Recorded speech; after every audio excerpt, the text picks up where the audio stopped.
Hello students, my name is Vish Sharma, your economics teacher. Today's topic from theory of demand. Next video is from theory of demand. क्या है, class 11th से हम theory of demand chapter लेके चल रहे हैं और theory of demand में आपको क्या याद रखना है कि डिमांड के बारे में आपको बता चुका हूं कि डिमांड कर्व क्या होता है, डिमांड शेड्यूल क्या होता है, डिमांड के फंक्शंस क्या होते हैं। अब इसमें दो छोटी सी बात आती है कि लॉ ऑफ डिमांड क्या है, लॉ ऑफ डिमांड क्या है और डिमांड कर्व हमारा स्लोप डाउनवर्ड क्यों होता है। तो लॉ ऑफ डिमांड क्या है, डिमांड का नियम क्या है, अदर फंक्शन रिमेनिंग कांस्टेंट, जितने भी फंक्शन है सभी कांस्टेंट रहते हैं, किसको छोड़कर, प्राइस ऑफ अ गुड के प्राइस को छोड़कर सभी फंक्शन कांस्टेंट रहेंगे। मींस क्या है, इनवर्स रिलेशन होता है किसके बीच में, क्वांटिटी और प्राइस के बीच में, डिमांड और प्राइस के बीच में इनवर्स रिलेशनशिप होता है कि अगर प्राइस इंक्रीज होते हैं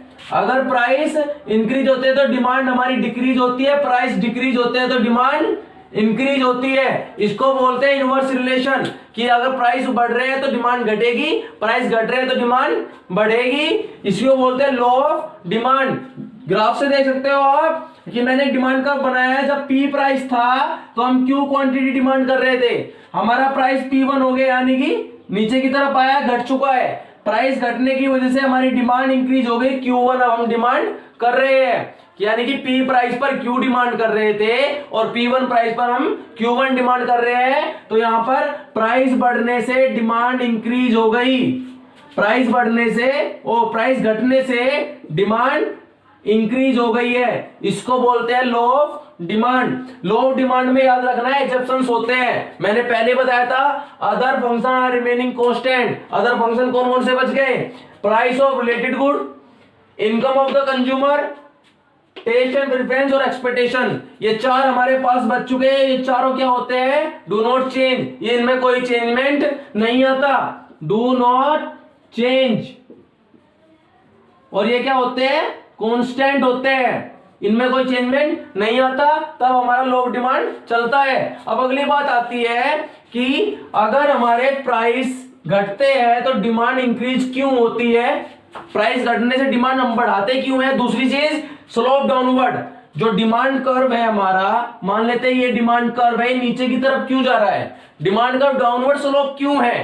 तो कारण है हमारे पास पांच कारण में सबसे पहला आता है law of diminishing marginal utility. मैंने आपको ये कंज्यूमर इक्विलिब्रियम वाले में total product, total utility, marginal utility वाले चैप्टर में पढ़ाया था कि law of diminishing marginal utility क्या होता है। जब भी हम किसी गुड्स का लगातार यूज करते रहते हैं, कंजप्शन करते रहते हैं, कि हम लगातार कंजप्शन बढ़ा रहे हैं, जब हम कंजप्शन को इंक्रीज करते हैं उससे मिलने वाली यूटिलिटी हमारी घटती चली जाती है। यानी कि अगर कंजप्शन लगातार बढ़ता रहेगा किसी भी गुड्स का तो उसकी यूटिलिटी घटती चली जाएगी और घटने के कारण मार्जिनल यूटिलिटी का कर्व डाउनवर्ड स्लोप होता है। ये आपको याद भी होगा, टोटल मार्जिनल यूटिलिटी का जो कर्व होता है वो भी डाउनवर्ड स्लोप जाता है। नेक्स्ट होता है इनकम इफेक्ट। जब हमारी लगातार इनकम बढ़ेगी तो हमारा डिमांड भी इंक्रीज होगा, इनकम की वजह से भी हमारा डिमांड कर्व स्लोप डाउनवर्ड जाता है।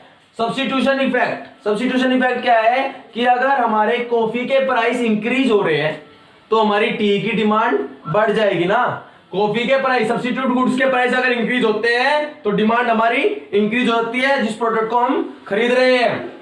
Size of the consumer group का मतलब क्या आ गया, अगर हमारे प्राइस घट जाते हैं मार्केट के अंदर किसी भी प्रोडक्ट के, तो उस प्रोडक्ट को खरीदने वाले जो ग्रुप है, जो कंज्यूमर्स है, उनके ग्रुप को इंक्रीजमेंट मिल जाते हुए बढ़ जाते हैं। और कंज्यूमर का ग्रुप अगर बढ़ता है तो डिमांड भी इंक्रीज हो जाती है और डिमांड के इंक्रीज होने की वजह से हमारा डिमांड का स्लोप डाउनवर्ड जाता है। और डिफरेंट यूजेस, सिंपल सी बात है, किसी प्रोडक्ट के अगर बहुत सारे किसी भी प्रोडक्ट के अंदर बहुत सारे डिफरेंट यूजेस होते हैं, यानी सेवरल यूजेस होते हैं, उसकी वजह से उसकी डिमांड इंक्रीज हो जाती है।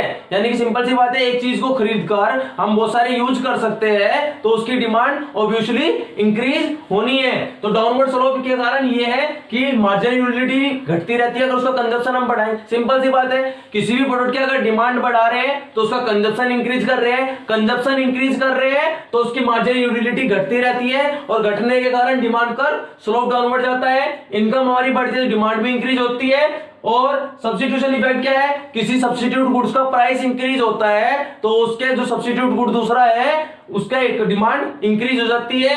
और size of consumer group, price के डिक्रीज होने की वजह से जो कंज्यूमर का ग्रुप है साइज वो इंक्रीज हो जाता है, उसकी वजह से हमारी डिमांड इंक्रीज हो जाती है। और डिफरेंट यूजेस का मैंने आपको बता दिया है, जितने ज्यादा यूज होंगे उसकी उतनी ज्यादा डिमांड होगी। इन कारणों की वजह से हमारा डिमांड का स्लोप डाउनवर्ड होता है। क्लियर है? थैंक्स।